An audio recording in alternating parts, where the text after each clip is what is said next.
Bir жолы пайғамбарыбыз саллаллаху алейхи вассалам Кабаны тоғып қылып жатқан кезде Құрайштардың бір тобы анын алдынан тосып шықты. Жана, "Я Мұхаммад саллаллаху алейхи вассалам, кел бір сөзге келбейлі бе?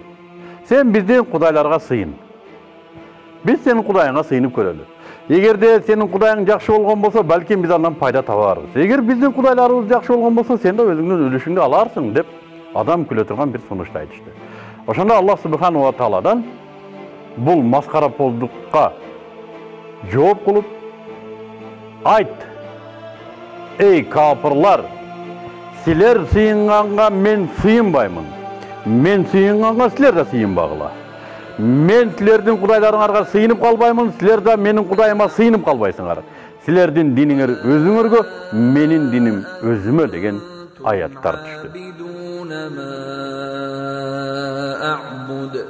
Lakum dinukum waliyadin.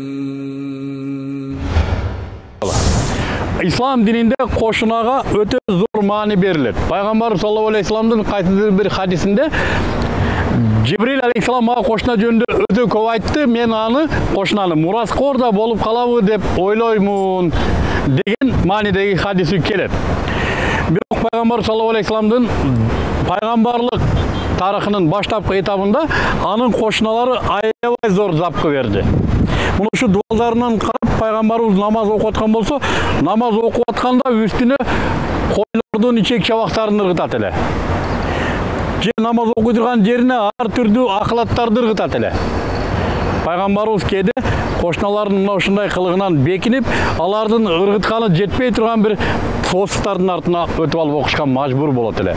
Eğer ırgıtkanı dele aldına düşüp ala turgan bolsa, namaz bütkөндөн кийин аны bir tayak menen alıp, al içek çabaktı köçöge alıp çıkıp, "Ey Abdülmannaftın urpakları, koşuna degen de ушундай болобу?" деп четке ыргытып койчу.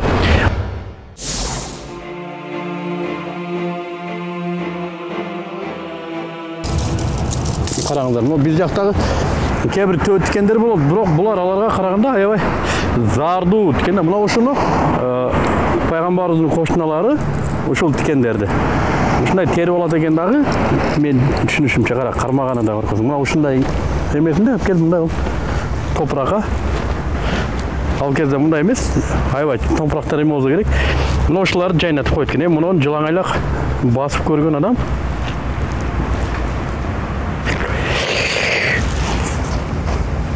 Buna ушундай тикендерди пайгамбарыбыздын жолуна чатышат экен.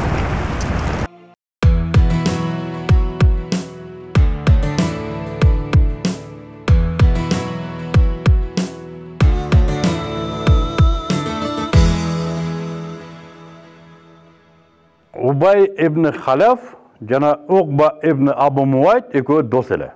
Бир жолу Угба ибн Абу Муайт пайгамбарыбыз саллаллаху алейхи вассаламдын дааватына кулак түшүп калат. Жана biraz uyuy başlaydı.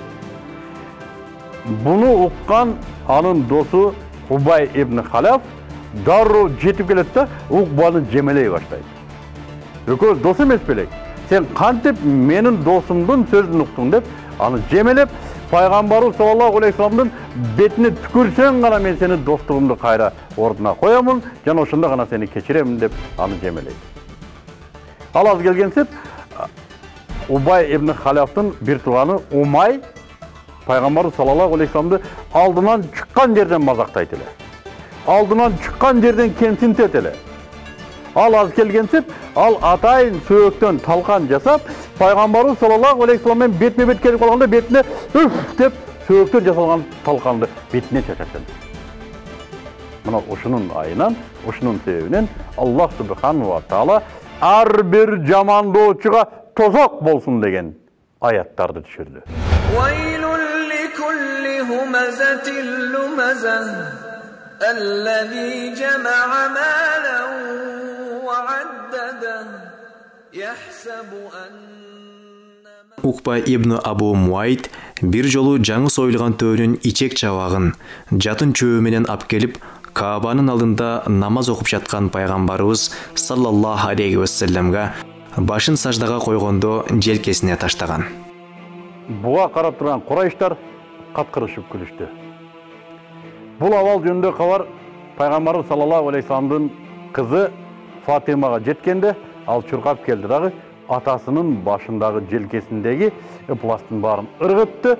Ошондо гана пайгамбарыбыз саллаллаху алейхи вассалам башын саждадан көтөрө алды.